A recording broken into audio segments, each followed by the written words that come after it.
I think there's a tremendous amount of wish fulfillment for audiences and for me. I mean, for me as a reader of the book and then a person who got to see the movie, many cuts of the movie, there's always something really joyful. I think the idea of happy endings and the idea of a female president, I'd like to think that, you know, if you build it, they will come, as they said, so that maybe what we're creating is a reality that everyone can enjoy in the future. And I think sometimes in romantic comedy, wish fulfillment isn't just about the world that they're living in, although that's a huge part of it. It's also about the connection that these two characters have. And I think that kind of transcends circumstance of whatever world you want to see.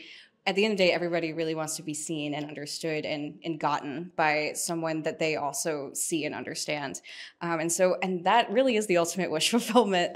So I think when you put that like icing on top of a cake of a better world, then it's pretty delicious. Yeah. The other thing too is that when we were making the film, we knew we were making a fairy tale and we knew it needed to operate on that logic, but we also wanted to make sure that the movie made logical sense, that we were not cheating on reality. We were working in a realm of fantasy in a way, but the stakes had to be real.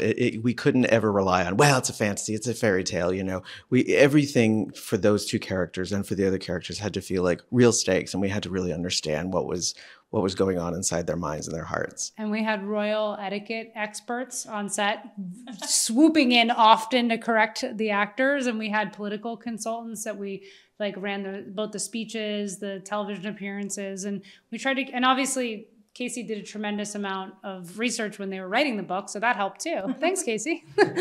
I also have to thank my 5 million rounds of copy edits for catching all of my mistakes before it went to print.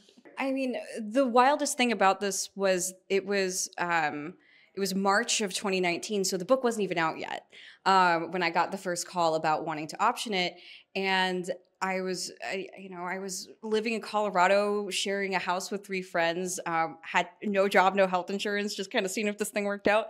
And the next thing I knew, I had 9 producer calls lined up to talk about who was going to make this movie, and I really connected with Berlanti. And then we had, I had Amazon, Bree at Amazon flew to Colorado and took me out to lunch and told me how Amazon was going to take care of this baby. And it was just one of the most indescribable, surreal experiences of my life as somebody who had not even yet put out their first book. And it was just an absolute fever dream. And then, 3 years later, it existed in the world.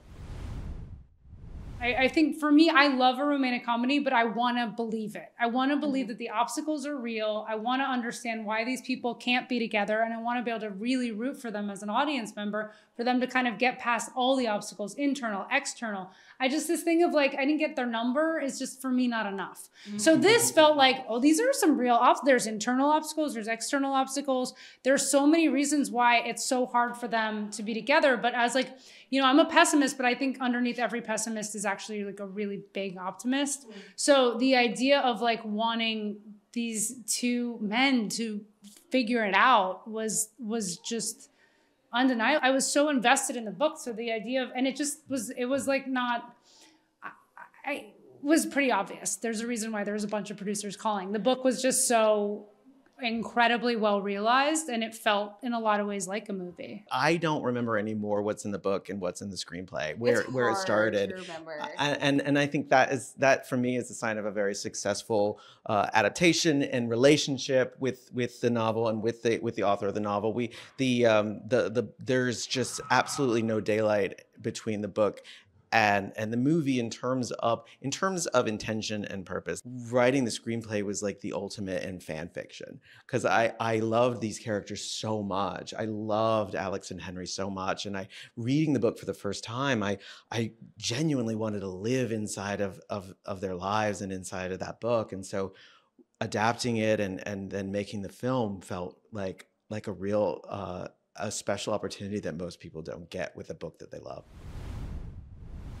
In the book, the scene where Alex comes out to his mom, she handles it in a very type A presidential way where she's like meet me back here. Here's a calendar invite. I'll see you in 30 minutes. And when he comes back, she's prepared a PowerPoint presentation of you know, international politics, sexual experimentation, and you know, oh, here's what you need to know. Here's what I need to know. Here are some forms to fill out. Let's all do this together. Also, you need to give me your campaign badge.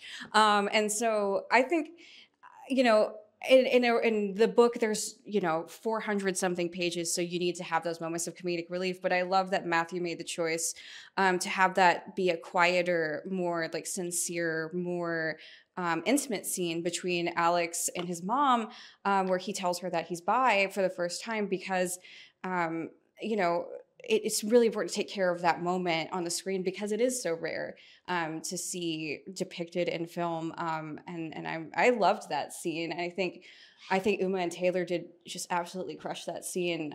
It's beautiful. Yeah, that filming that scene was a particular joy for us, and the two of them, it's on the screen. The affection that those two actors have for one another, and the respect they have for one another.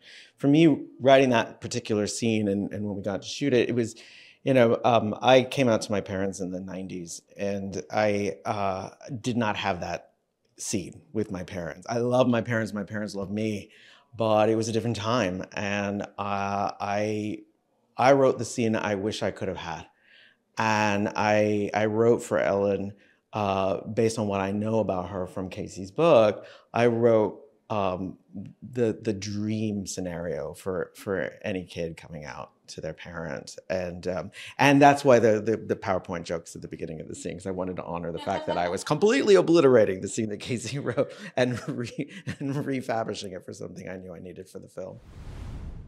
My hope is that young people vote and are engaged, because sometimes you don't get the fantasy of Uma Thurman, but the reality of the choice that you're facing is enormous and will affect your life and the life of a lot of disenfranchised and disadvantaged people, including anyone with a uterus and anyone who doesn't identify as heterosexual, and so I think and so I think the thing that I would hope is that people realize that maybe a slightly more loving administration is possible if you get out and vote.